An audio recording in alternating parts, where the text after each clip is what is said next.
आज के लेक्चर में बेसिकली हम ये पता करेंगे कि अगर हमारे पास बहुत सारे ऑर्गेनिक कंपाउंड्स हैं तो उन ऑर्गेनिक कंपाउंड्स में हम ये कैसे पता करें कौन सा ऑर्गेनिक कंपाउंड एरोमेटिक है, कौन सा एंटी एरोमेटिक है एंड कौन सा नॉन एरोमेटिक कंपाउंड है।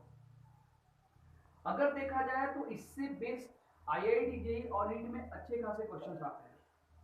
आपको बहुत सारे कंपाउंड दिए रहेंगे जिनमें आपको ये पता करना पड़ेगा कि इनमें कौन सा एरोमेटिक है, कौन सा एंटी एरोमेटिक है, कौन सा नॉन एरोमेटिक कंपाउंड है। तो आज के लेक्चर में हम ये जानेंगे कि कैसे हम आइडेंटिफाई करेंगे और इसके रूल्स क्या है आइडेंटिफाई करने के। ठीक है, तो देखो आप, तो सबसे पहले हम बात करते हैं यहाँ पे एरोमेटिक कंपाउंड के बारे में।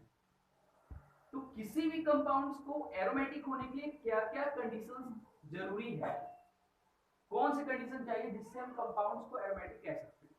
तो इसके बारे में एक कॉन्सेप्ट दिया गया है जिसको हम हक्कल रूल के नाम से जानते हैं। अब हक्कल रूल क्या कहता है, देखो यहाँ पे ध्यान, सबसे पहला कॉन्सेप्ट हक्कल रूल का सबसे पहला कॉन्सेप्ट ये कहता है किसी भी कंपाउंड को एरोमेटिक होने के लिए उसका साइक्लिक होना चाहिए, यानी कंपाउंड का साइक्लिक होना जरूरी है। सेकेंड, कंपाउंड का प्लेनर होना चाहिए। थर्ड, कंप्लीट delocalization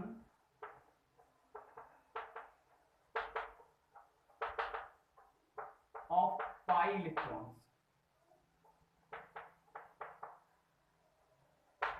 ठीक है, अब इलेक्ट्रॉन का डिलोकेशन देखो कैसे होता है, pi sigma pi pi sigma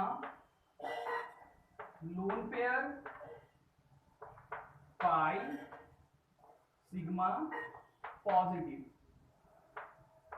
positive मतलब वैकेंट पी ऑर्बिटल। अब चलो आगे बढ़ते हैं फोर्थ कंडीशन के बारे में।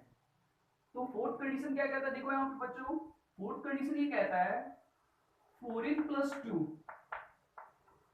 Pi electrons pi electrons. अब इसका मतलब ये हुआ कि ये कोई भी कंपाउंड्स अगर ऑर्गेनिक है तो ये फॉर्मूला, इस फॉर्मूले को फॉलो करेगा।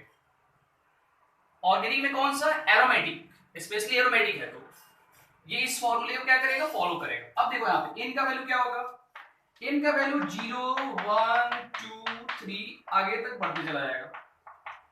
अब अगर मान लो कि हमने यहाँ पे n का वैल्यू 0 लिया तो कितना आएगा, यहाँ पे 2 आएंगे।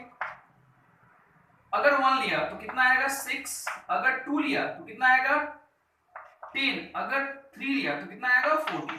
तो ये हो गया आपके n के वैल्यू। तो किसी भी ऑर्गेनिक कंपाउंड में अगर 2 6 10 14 इलेक्ट्रॉन्स हैं तो इसका मतलब ये होगा कि वो कंपाउंड क्या कहलाएगा, एरोमेटिक कहलाएगा। ठीक है, चलो आगे बढ़ते हैं। तो ये तो चार कंडीशंस हमने देखे किसके लिए, एरोमेटिक कंपाउंड के लिए। अब हम बात करते हैं यहाँ पे कि एंटी एरोमेटिक कंपाउंड के बारे में। तो देखो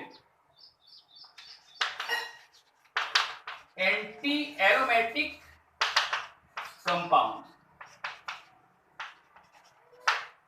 तो एंटी एरोमेटिक कंपाउंड के लिए कंडीशंस क्या क्या है, देखो एंटी एरोमेटिक कंपाउंड्स के लिए कंडीशंस तीन वही हैं जो आपके एरोमेटिक के लिए हैं।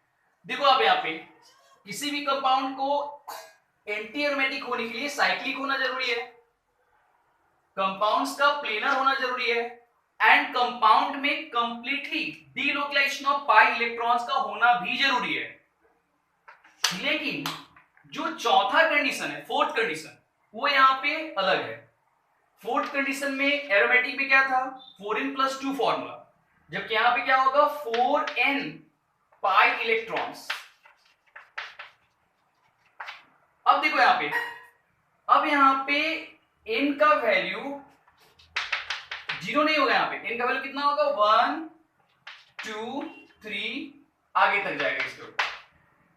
अब अगर मान लो कि n का वैल्यू को 1 लेते हैं तो कितना आएगा 4, 2 लेते कितना आएगा 8, 3 लेते कितना आएगा 12। इसका मतलब ये हुआ कि अगर किसी भी कंपाउंड में अगर 4 8 12 इलेक्ट्रॉन्स हैं तो इसका मतलब ये हुआ कि वो कंपाउंड क्या कहलाएगा, एंटी एरोमेटिक कंपाउंड कहलाएगा। फिर सुनो, किसी भी कंपाउंड में अगर 4 8 12 इलेक्ट्रॉन्स हैं तो कंपाउंड क्या कहलाएगा?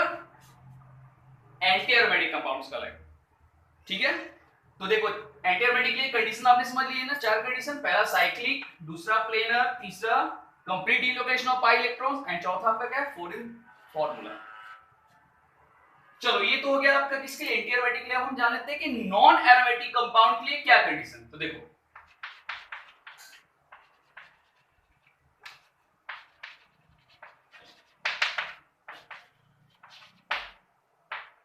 देखो बच्चों यहां पे, तो नॉन एरोमेटिक कंपाउंड का मतलब ये हुआ कि जो such types of organic compound which are neither aromatic nor anti-aromatic compounds are called non-aromatic compounds। यानी इसका मतलब ये हुआ कि वैसे कंपाउंड्स जो ना तो एरोमेटिक है और ना ही एंटी एरोमेटिक है, तो ऐसे कंपाउंड्स को हम क्या बोलेंगे बच्चों? Non aromatic compound. ठीक है, अब कोई भी आप कंपाउंड ले लो यहाँ पे। चलो मैंने एक एग्जांपल ले लिया यहाँ पे साइक्लोब्यूटेन का। अब देखो यहाँ पे, तो साइक्लोब्यूटेन के बारे में अगर हम बात करें यहाँ पे, तो देखो ये क्या है? साइक्लिक है। इन दो कार्बन का हाइब्रिडेशन क्या होगा? sp2। अब देखो यहाँ पे प्लेनर, बट यहाँ पे कंप्लीट डिलोकेशन नहीं हो रहा है बच्चों। कंप्लीट डिलोकेशन यहाँ पे नहीं हो रहा है, तो कंप्लीट डिलोकेशन ऑफ इलेक्ट्रॉन्स न होने के कारण ये क्या कहलाएगा यहाँ पे? Non aromatic. क्यों? इसका रीजन सिर्फ और सिर्फ ये है कि कंप्लीट डिलोकेशन ऑफ इलेक्ट्रॉन्स दोनों में है कॉमन। अगर आप एरोमेटिक के केस में भी देखो तो भी यहाँ पे होना चाहिए और एंटी एरोमेटिक में भी होना चाहिए। तो यहाँ पे इलेक्ट्रॉन्स का डिलोकेशन, कंप्लीट डिलोकेशन नहीं हो रहा है, इस कारण से इसको क्या बोलेंगे? Non aromatic. चलो एक और लेते हैं, साइक्लोहेक्सीन। इसमें भी वही कंडीशन फॉलो हो रहा है, यहाँ पे भी इलेक्ट्रॉन्स का डिलोकेशन नहीं हो रहा है, तो ये भी क्या कहलाएगा आपका? Non aromatic. ठीक है, और भी एग्जांपल लेते हैं। चलो कोई भी एग्जांपल ले लो आप। देखो तो ये हमने एग्जांपल लिया ब्यूटा 1,3-डाइन, ये भी क्या आपका होगा? This also an example of non aromatic. चलो तो अब आप देखो यहाँ पे ये 3 कंडीशन आपके दिए हुए हैं। हक्कल रूल के लिए, हक्कल रूल से हम एरोमेटिक का पता करते हैं। बाकी एंटी एरोमेटिक के लिए हम 3 कंडीशन वही सिमिलर है, एक यहाँ फॉर्मूला में चेंजिंग है, फॉरेन फॉर्मूला लेते हैं। नॉन एरोमेटिक के लिए जो कंडीशन है बच्चों वो क्या है कि जो कंपाउंड्स एरोमेटिक और ना ही एंटी एरोमेटिक होंगे वो क्या कहलाएंगे? सभी नॉन एरोमेटिक कहलाएंगे। ठीक है, अब सबसे इंपॉर्टेंट पार्ट जो कि इस टॉपिक है, जिससे आईआईटी जेईई में क्वेश्चंस आते हैं, वो चीज हमेशा आप ध्यान रखना, स्टेबिलिटी से क्वेश्चन। तो अगर स्टेबिलिटी की बात करें हम, तो सबसे ज्यादा स्टेबल जो कंपाउंड होता है बच्चों वो होता है एरोमेटिक कंपाउंड। यानी एरोमेटिक कंपाउंड की स्टेबिलिटी काफी ज्यादा होती है। और एरोमेटिक की बात अगर हम करें तो एरोमेटिक के बाद स्टेबिलिटी जो होती है वो नॉन एरोमेटिक कंपाउंड की होती है। उसके बाद हम बात करें यहाँ पे, तो सबसे कम लीस्ट स्टेबल जो होता है वो कौन सा होता है आपका? Anti aromatic. चलो मैं यहाँ पे लिख देता हूं, यहाँ पे aromatic is more stable than non-aromatic and non-aromatic is more stable than anti-aromatic। देखो ध्यान से, मैंने शॉर्टकट में लिखा है, आप समझ लेना यहाँ पे। तो स्टेबिलिटी ऑर्डर आप अच्छे से समझ लो। यहाँ पे इससे बेस्ट एग्जांपल्स भी आते हैं क्वेश्चंस। देखो यहाँ फिर से एरोमेटिक की स्टेबिलिटी सबसे ज्यादा होगी, उसके बाद स्टेबिलिटी किसकी होगी? यहाँ पे नॉन एरोमेटिक है। और सबसे कम स्टेबल कौन सा होगा? लीस्ट स्टेबल जिसको कहते हैं, वो आपका हो जाएगा एंटी एरोमेटिक। इस कारण से बहुत कम रेयरेस्ट रिएक्शन आपको इसके देखने को मिलेंगे, किसके? एंटी एरोमेटिक के, ना के बराबर। चलो बच्चों, तो ये तो हमने 3 कंडीशंस देखा किसी भी कंपाउंड्स को aromatic, anti aromatic and non aromatic होने के लिए। अब कुछ एग्जांपल देख लेते हैं जिससे आपके और भी कॉन्सेप्ट्स क्लियर हो जाएंगे। ठीक है बच्चों, चलो अब हम आगे बढ़ते हैं।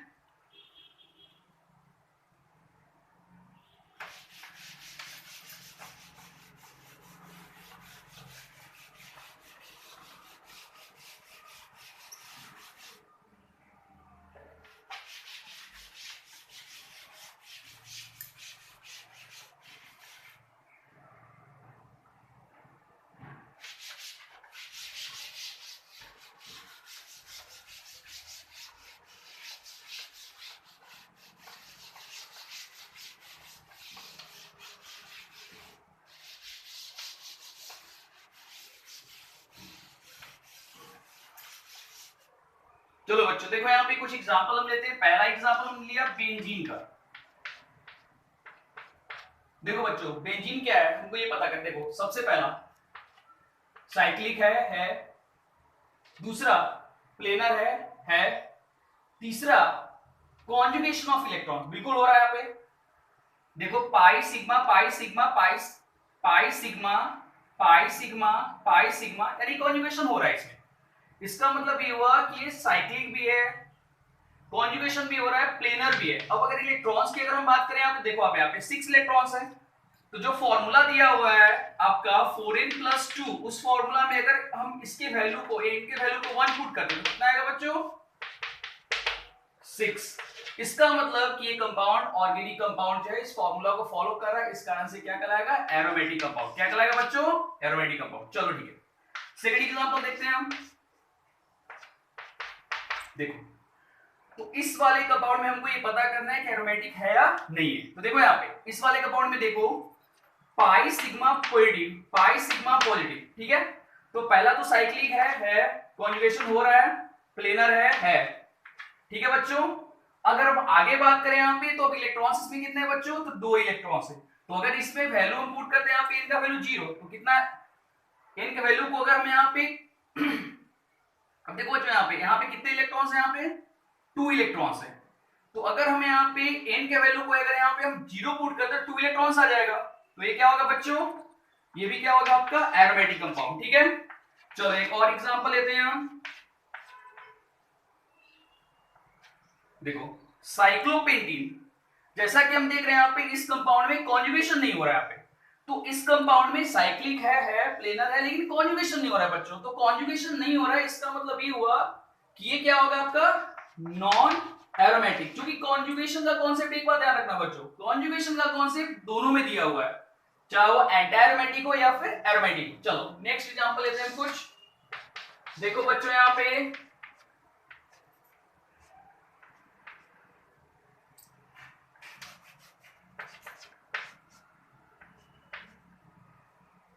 देखो बच्चों यहाँ पे इस वाले कंपाउंड्स को लेते हैं एग्जांपल में। तो देखो यहाँ पे क्या है, साइक्लिक है, प्लेनर भी है और कॉन्जुगेशन भी हो रहा है बच्चों। पाई सिग्मा हो रहा है कॉन्जुगेशन, लेकिन यहाँ पे इलेक्ट्रॉन्स कितने हैं बच्चों 4 इलेक्ट्रॉन्स। 4 इलेक्ट्रॉन्स का मतलब क्या हुआ, आपने देखा था 4 इलेक्ट्रॉन्स मतलब 4n का वैल्यू, 4n वाले फार्मूला को ये फॉलो करेगा। n के वैल्यू को अगर आप 1 पुट करते हो तो इसका वैल्यू कितना आएगा 4। इसका मतलब ये कंफर्म हो गया कंपाउंड क्या होगा एंटी एरोमेटिक होगा, ठीक है बच्चों। आगे हम बात करते हैं यहाँ पे, देखो हेटेरोसाइक्लिक कंपाउंड लेते हैं, इसको हम बोलते हैं फ्यूरॉन। क्या बोलते हैं बच्चों फ्यूरॉन। अब देखो आप यहाँ पे अगर हम फ्यूरॉन की बात करें बच्चों तो यहाँ पे क्या हो रहा है आपका, यहाँ पे देखो साइक्लिक है, कॉन्जुगेशन बिल्कुल हो रहा है यहाँ पे, देखो आप कॉन्जुगेशन भी हो रहा है। और यहाँ पे अगर हम बात करें यहाँ पे प्लेनर भी है। अब अगर इलेक्ट्रॉन्स की बात करें बच्चों, देखो तो टोटल इलेक्ट्रॉन्स कितने बच्चों, तो 2 4 6 2 8। इसका मतलब ये कंपाउंड एंटी एरोमेटिक होना चाहिए, गलत। ये एंटी एरोमेटिक नहीं होगा, इसलिए नहीं होगा क्योंकि ये इलेक्ट्रॉन तो कॉन्जुगेशन में पार्टिसिपेट ही नहीं कर रहा है। तो इलेक्ट्रॉन्स पार्टिसिपेट कितने करे बच्चों 6।